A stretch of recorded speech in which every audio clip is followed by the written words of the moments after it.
بسم اللہ الرحمن الرحیم۔ السلام علیکم۔ آج ہم جس موضوع پر گفتگو کرنے جا رہے ہیں وہ ہے معلمین کے غیر ذمہ دارانہ رویہ کا طلبہ پر اثر۔ حدیث ہے العلم ورثۃ النبیین، یعنی کہ علم جو ہے وہ نبیوں کا ورثہ ہے، اور اسی وجہ سے معلمین کو انبیاء کا وارث کہا جاتا ہے، اور اس طرح سے وارث انبیاء کا درجہ حاصل ہے معلمین کو۔ گویا علم کی منتقلی ایک مقدس فریضہ ہے، اور جس کے بارے میں کہا گیا ہے کہ علم حاصل کرو اور دوسروں کو سکھاؤ۔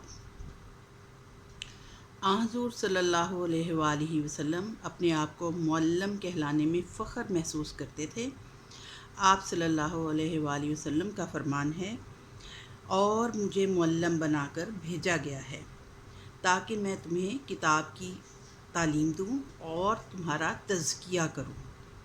یہاں تزکیہ کرنے سے مراد ہے کہ انسانی خصوصیات اور خوبیوں کو اجاگر کیا جا سکے، اور انسانی فطرت کے ثمر کے شر کے پہلو کو دبا کر احسن الخالقین کا درجہ دیا جا سکے۔ گویا استاد کا کام محض کتاب پڑھا دینا ہی نہیں ہے، بلکہ انسانی فطرت کے تمام تر پہلوؤں پر نظر رکھتے ہوئے تربیت کرنا مقصد تعلیم ٹھہرتا ہے۔ اسلام میں تعلیم و تربیت کو ہمیشہ پہلو بپہلو دیکھا جاتا ہے، اور جہاں تعلیم کا ذکر ہے وہاں لا محالہ تربیت کا بھی ذکر کیا جاتا ہے۔ ہم اگر آج کے دور کے معلمین کے کردار کا جائزہ لیں تو یہ امر انتہائی افسوسناک صورتحال اختیار کر جاتا ہے کہ آج کے اساتذہ طلباء کو کتاب تو پڑھاتے ہیں، یعنی تعلیم تو بامر مجبوری دے دیتے ہیں، لیکن تربیت کے پہلو سے قطعاً غافل ہیں۔ اسکولوں کے اوقات مقرر ہوتے ہیں، اور جب ایک استاد اسکول کی گھنٹی ہونے کے 15 منٹ یا آدھا گھنٹہ کے بعد اسکول میں داخل ہوگا تو کیا طلباء کے لیے ایسا استاد قابل فخر نمونہ ہوگا؟ معلمین کا کردار طلباء کے لیے ایک نمونے اور مثال کی حیثیت رکھتا ہے۔ اکثر طلباء اپنے استاد کو اپنا آئیڈیل قرار دیتے ہیں، لہٰذا استاد جیسی خصوصیت کا حامل ہوگا، طلباء اپنی انہی خصوصیات کی پیروی کرتے ہوئے فخری انداز میں انہی خصوصیات کو اپناتے ہیں۔ اگر ہم بات کریں معلمین کی، تو اکثر معلمین وقت پر اپنی کلاس میں نہیں جاتے۔ وہ 10 تا 15 منٹ دیر سے کلاس میں جاتے ہیں اور 5 یا 10 منٹ پہلے کلاس چھوڑ دیتے ہیں۔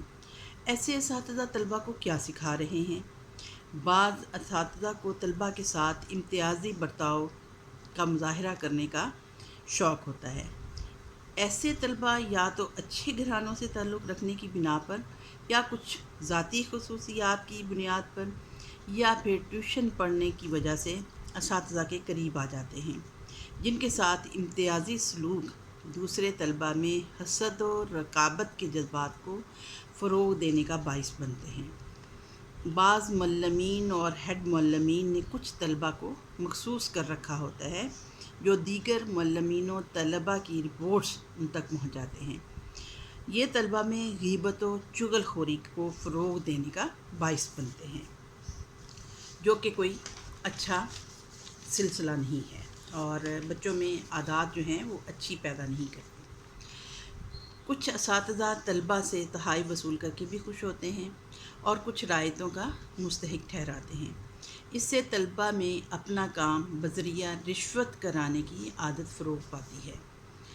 خواتین اساتذہ کی طرف دیکھیں تو صورتحال زیادہ مخدوش نظر آتی ہے۔ خواتین اساتذہ اپنے شیرخوار بچوں کو ہمراہ لاتی ہیں، جو کہ طالبات کے حوالے کر دیے جاتے ہیں۔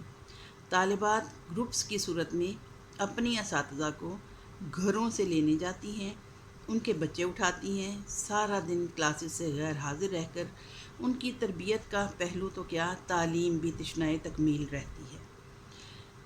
دیہی اسکولوں کی طرف نظر دوڑائیں تو یہ صورتحال بھی دیکھنے میں آتی ہے کہ بچیاں ٹیچرز کے گھریلو کام انجام دیتی ہیں، جبکہ بچے اساتذہ کے کھیتوں پر کاشتکاری میں مصروف نظر آئیں گے۔ علاوہ ازیں طلباء و طالبات سے انڈے، گھی، ساگ، سبزیاں و دیگر چیزیں منگوائی جاتی ہیں جو بلا معاوضہ ہوتی ہیں۔ خواتین اساتذہ دور جدید کے تقاضوں سے ہم آہنگ ہونے کے شوق میں بعض اوقات حد سے گزر جاتی ہیں۔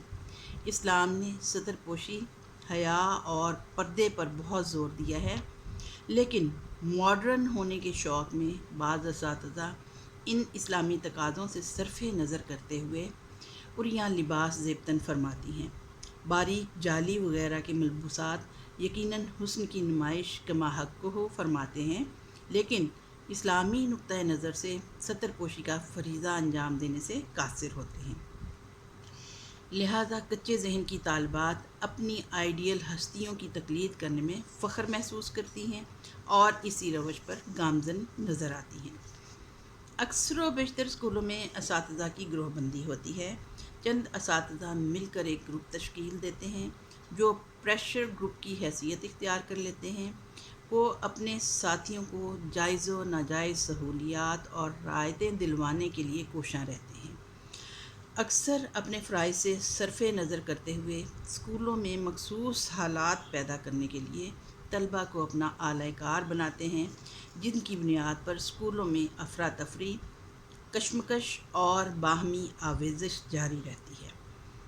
نہ تو صدر معلمین دل جمعی سے اپنے فرائض انجام دے سکتے ہیں، کیونکہ وہ مستقلاً ان حالات سے نمٹنے کے لیے جوڑ توڑ میں ہی مصروف رہتے ہیں، اور نہ ہی دیگر رفقائے کار اپنے فرائض منصبی کما حق ہو انجام دینے کے قابل رہتے ہیں، کیونکہ ساتھیوں کا دباؤ اپنی طرف مائل کرتا ہے اور صدر معلم کا دباؤ اپنی طرف کھینچتا ہے۔ یوں ایک مسلسل کشاکش نہ صرف اسکولوں کے ماحول کو خراب کرنے کا باعث بنتی ہے، بلکہ طلباء کو بھی مستقلاً ہنگامہ آرائی کی کیفیت میں مبتلا رکھتی ہے، اور ابتدائی مدارس سے حاصل شدہ تربیت متوازن اور اچھے شہریوں کی بجائے ایسے منتشر ذہنوں کو پروان چڑھاتی ہے جو کہ برائی اور بھلائی میں تمیز کرنے سے قاصر ہوتے ہیں، اور یوں ایک ایسا معاشرہ وجود میں آتا ہے جس میں افراد کھلے ذہن و دل والے ہونے کی بجائے مخصوص تعصبات کی اینک پہنے رکھتے ہیں، اور یوں معاملات زندگی میں ہمیشہ ہمیشہ کے لیے بگاڑ آ جاتا ہے۔ اکثر و بیشتر اساتذہ خود اسلامی تعلیمات سے نابلد ہوتے ہیں، لہذا اپنی زندگیوں کو شعائر اسلامی کے مطابق ڈھالنا اور پھر طلباء کو عملی نمونے سے اسلامی تعلیمات پر عمل پیرا ہونے پر مائل کرنا دیوانے کا خواب نظر آتا ہے۔ اس طرح نظریہ پاکستان کی اساس سے واقفیت کی بنا پر طلباء کے ذہنوں میں پاکستان کی محبت راسخ کرنا بھی ان کے بس کا روگ نہیں۔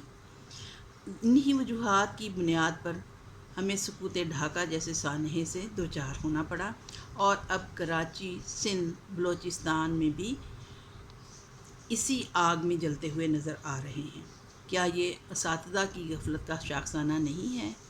آج اگر ہم اصحاب صفا کے لیے قائم شدہ شاندار روایت کے حامل مدرسے کی مثال کو اپنے سامنے رکھیں تو کیا ہماری آنکھوں پر بندھی غفلت کی پٹی اتارنا سہل نہ ہو جائے؟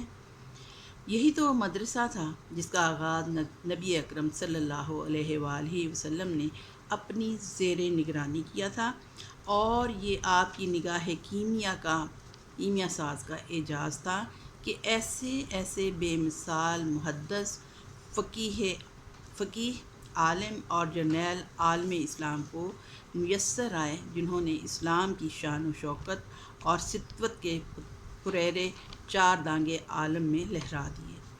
آئیے ہم سب اساتذہ مل کر عہد کریں کہ ہم اسلامی تعلیمات کو سمجھ کر عمل پیرا ہونے کی کوشش کریں گے، اور اپنی شخصیت کو اس مثالی سانچے میں ڈھالنے کے لیے عملاً کوشاں ہوں گے، جو ہمارے طلباء کے لیے عملی نمونہ ثابت ہوگا، اور ہم اپنے خلوص، محبت، اعلیٰ کارکردگی، نظریہ پاکستان سے عملاً وابستگی سے اپنے طلباء کو اچھے اور سچے پاکستانی اور راسخ العقیدہ مسلمان بنا کر اپنے فرائض منصبی سے کما حق ہو انصاف برتنے کی صحیح کریں گے انشاء اللہ تعالی العزیز۔